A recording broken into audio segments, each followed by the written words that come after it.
Guys, will be starting the session in next 1 minute.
Good morning, everyone. Welcome to yet another session of Pre-Bell with William O'Neill India. In this session, we'll take you through Nifty 50 chart placement, along with its probable opening, some key global news and events, how US markets fared through the night, how Asian markets are trading at the moment, and at the end, chart of the day for you. Let's start with Nifty 50 chart analysis. With respect to market status, Nifty has been hovering between rally attempt and downtrend for the last few weeks. Even this week, we started the week with Nifty in rally attempt. Talking about yesterday's move, Nifty had a negative opening yesterday and it retraced by around 60 to 70 points in the opening session itself. Then it retraced 10 to 20 points more and found support near the 10 EMA, which is the green line, and rebounds very strongly and managed to close on a flattish note. Going forward in the near term, the 10 EMA can act as a recent support for Nifty 50, and the 21 DMA, that's the pink line, that can act as a resistance for Nifty 50. If Nifty is able to stage an FTD, that is an up move of 1.5% on higher, Nifty will be moved to a confirmed uptrend. Or if Nifty breaches its recent lows, then Nifty will be moved to downtrend. Talking about the key news, FI again remain net sellers on Indian equities at 1,244 crores, and DI bought Indian equities worth rupees 1,205 crores. 31 companies submitted bid for commercial coal mining auction, and total of 38 online and offline bids were submitted. J&K Bank approved raising of rupees 2,000 crore via debt and equity. The biggest news came via the Reliance Jio board. Reliance Jio board approved the appointment of Akash Ambani as chairman of the board. Mukesh Ambani stepped down as the director of the company effective June 27. On the US front, the CV consumer confidence data came in for June came in at 98.7 against consensus estimates of 100 and May reading of 103.2, showing the lack of confidence of the US investors or the global investors in the US economy. Talking about the US and the Asian market update, taking cues from the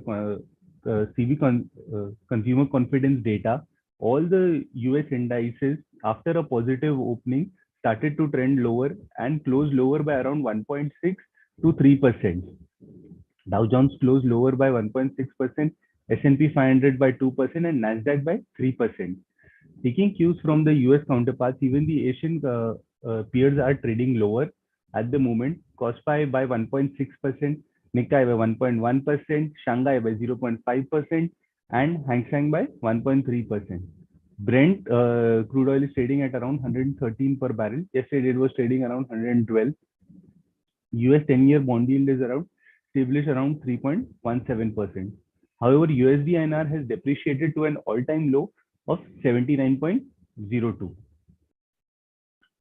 Now let's see what the SGX Nifty is trying to tell us. SGX Nifty is even tracking cues from the US counterparts and the Asian counterparts, and it's trading lower at around 15,703, at around 1835, which is around 120, 130 points lower from its yesterday's close.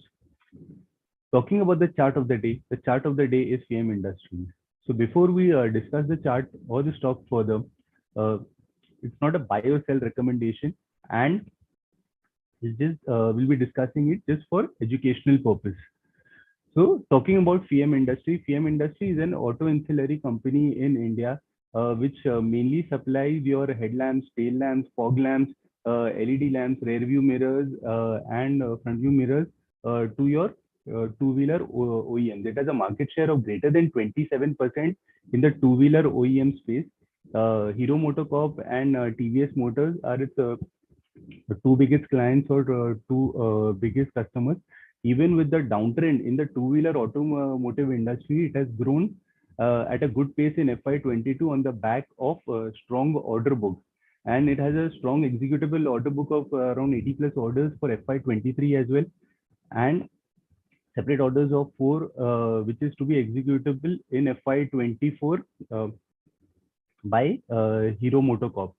On the electric space as well, the company has been growing well. At the moment, the electric contribution to the top line is around 40 crores, but it is expected to triple in next year as it is supplying to key players such as Hero Electric, Ola Electric, Okinawa, etc.